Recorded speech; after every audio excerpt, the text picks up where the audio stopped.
ဘရင်တပါးဟာသူ့ရဲ့ပြည်သူတွေပွန်ကန်တော့မယ်ဆိုတာကိုတီးလိုက်ရတဲ့အခါတိုင်းတခြားနိုင်ငံတစ်ခုနဲ့စစ်ပွဲကိုစတင်လေးရှိတယ်နပိုလီယန်ပြောခဲ့တဲ့စကားဟာတမိုင်းသက်သက်ပဲမဟုတ်ပါဘူး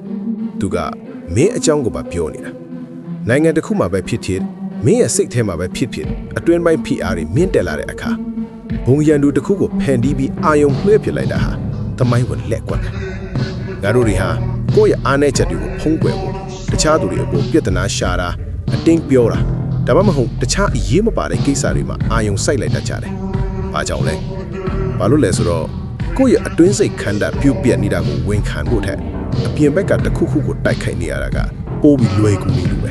။အပြင်ပိုင်းရန်သူကိုအကြောင်းပြပြီးစီးလုံးမှုကိုတိဆောက်တာဟာယာယီဖြည့်ရှင်းချက်တာဖြစ်ပြီးအမြဲတမ်းပြဿနာကိုတော့မဖြည့်ရှင်းနိုင်ပါဘူး။ဒါပေမဲ့စစ်မှန်တဲ့ခွန်အားဆိုတာ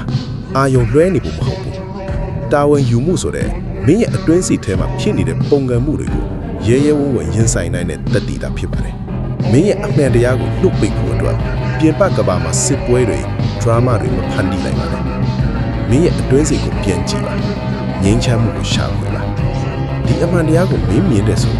IC လို့ခေါ်မှရေးခဲ့ပါ